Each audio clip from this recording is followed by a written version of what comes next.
यानी कि 15 जनवरी 2023 नेपाल का एक सिटीजन पोखरा एयरपोर्ट के सामने अपने घर के छत में वीडियो बना रहा था। तभी उसे एक प्लेन दिखाई दिया और वो उस प्लेन को ही कैप्चर करने लगा। कुछ ही सेकंड्स में उन्होंने ये नोटिस किया कि ये प्लेन अचानक से नीचे गिरने लगा और फिर हुआ एक जोरदार धमाका। कैसे ये प्लेन बेकाबू होकर नीचे गिर गया, जानेंगे पूरी कहानी आज के इस वीडियो में। रविवार 15 जनवरी 2023 सुबह के 10 बजे त्रिभुवन इंटरनेशनल एयरपोर्ट काठमांडू यति एयरलाइन फ्लाइट 691 त्रिभुवन इंटरनेशनल एयरपोर्ट से उड़ान की तैयारी कर रहा था। प्लेन में 68 पैसेंजर्स और 4 क्रू मेंबर सवार हो गए। 68 पैसेंजर्स में से 5 इंडियंस भी थे, जिनमें से 4 दोस्त सोनू, अनिल, अभिषेक और विशाल हॉलीडे के टूर पर निकले हुए थे।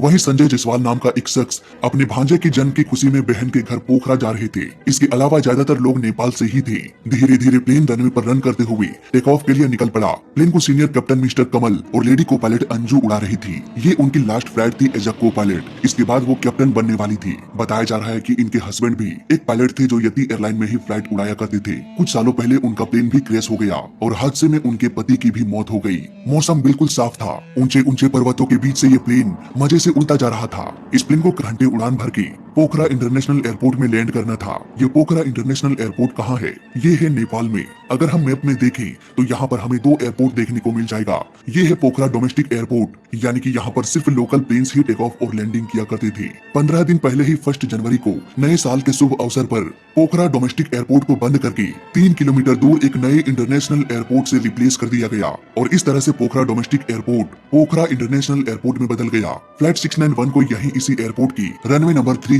पर लैंड करना था। फ्लाइट 691 पोखरा एयरपोर्ट के एरिया में दाखिल हो गया। पायलट धीरे धीरे लैंडिंग प्रोसीजर को फॉलो करते हुए लैंडिंग की तैयारी करने लगा। एटीसी ने कहा कि आप रनवे 30 पर लैंड कर सकते हैं, पर पायलट ने एटीसी से ये रिक्वेस्ट किया कि हम रनवे 12 पर लैंड करना चाहते हैं। कुछ ही मिनटों में ये प्लेन एयरपोर्ट का चक्कर लगा के रनवे नंबर 12 से अलाइन होकर लैंडिंग करने के लिए नीचे आने लगा। पैसेंजर्स को समझ में नहीं आ रहा था कि ये प्लेन लैंड करने के बजाय एयरपोर्ट का चक्कर क्यों लगा रहा है। उन्हीं 4 दोस्तों में से सोनू जायसवाल फेसबुक पर लाइव आ जाते हैं। फेसबुक पर लाइव देखने वाले किसी भी शख्स को ये पता नहीं था कि कुछ ही सेकंड्स में ये प्लेन क्रैश होने वाला है। छत के ऊपर से एक शख्स वीडियो बना रहा था। तभी अचानक से ये प्लेन लेफ्ट की ओर मुड़ गया और कुछ ही सेकंड्स में हुआ एक जोरदार धमाका। देखते ही देखते ये प्लेन आग की लपटों में गिर गया। ये प्लेन हादसा पुराने पोखरा एयरपोर्ट से 1 किलोमीटर के दायरे में हुआ। तुरंत ही स्थानीय निवासी आग बुझाने में लग गए, पर ये आग इतनी तेज थी कि घायल पैसेंजर्स प्लेन से बाहर निकलने में नाकामयाब रहे। इस हादसे में सभी 172 लोगों की जान चली गई। जिंदगी कब करवट बदल लेती है साला पता ही नहीं चलता। बस एक पल में ही सैकड़ों घरों में मातम छा गया।